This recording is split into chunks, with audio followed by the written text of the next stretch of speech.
Hi, I'm Greg. Welcome to FX Studio and welcome to the fourth and final video comparing Kemper effects to effect pedals. Listening back to the first two videos, I was surprised that my perception of the sound of the effects while playing didn't always match what I heard on playback. With the phases, the Kemper appeared to be shallower and cleaner than any of the pedals, but that didn't come across to anywhere near the same extent on playback. I still preferred the pedals, but only by a tiny margin. Likewise, I didn't think the Kemper matched my Ibanez SC10 chorus, but it may have been the one that was closest of all of them. So the Kemper effects, which I knew were good, sound even better than they appeared when I was playing. What I want to know is why they didn't seem to sound as impressive, and does it matter? I've done some testing and re-recorded the comparisons using a looper to remove any variable from playing. I then compared the levels. I checked peak and average levels, and some were within half a dB of each other. That's both peak and average levels, so that's almost the same.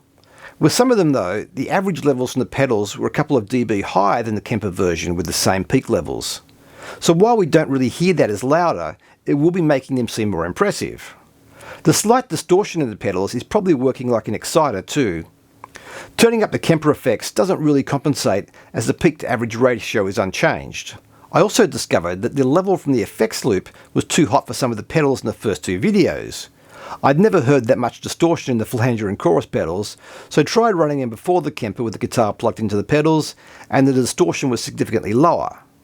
I found that I needed to turn down the output of the amp by as much as 6 dB to prevent the obvious distortion when using them after the amp in the effects loop. I'll level match this before you hear it, but this is what I had in the first two videos, followed by how they should sound with the level dropped from the amp, and then followed by the comparison with the Kemper effect. I'm using a looper, so the level from the guitar is the same each time.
I thought I'd leave them on the board for that comparison, as ultimately that's what we're comparing, the effects as part of a whole board, not being patched into the Kemper individually.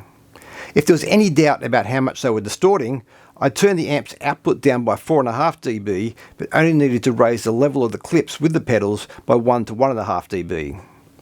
As I said at the start, I found I enjoyed playing using the board more instead of using the Kemper effects and remote. I had been using the Kemper effects exclusively when using the Kemper. Some of the enjoyment was that I felt like I was sounding better, which with the modulation I think is true, although not by much. Mostly it was the ease of use. Bunch of clearly colour-coded pedals in front of me, so I didn't need to think before engaging them. That alone is enough for me to continue using the board, and what I have on the board is enough for 90% of what I do. And with the loom, it's quite easy to connect it all together. Then, if I do need extra effects, or need to be swapping amps, the Kemper has 6 effect slots and the remote that I can use. 6 because I was using some reverb on the Kemper, and 1 slot is used for the effects loop. As things stand, I see no reason not to use the board. I already own the pedals and still need them for playing through my amps. I keep seeing pedals for sale where the seller says they've gone digital, so don't need their pedals anymore. I didn't think I'd be using my pedals with a Kemper either, although I wasn't going to sell them as I still needed them. Pedals definitely aren't essential with a Kemper, but I find them more enjoyable and easier to work with. There is of course no right or wrong approach, and there's no reason they can't work together so you have the best of both. It doesn't have to be one or the other. So if you still own pedals, give them a go with a Kemper or any other digital amp before you put them on Facebook Marketplace and see how you go. So thanks for watching. Please like and subscribe. Please share this with your friends, and I'll see you soon.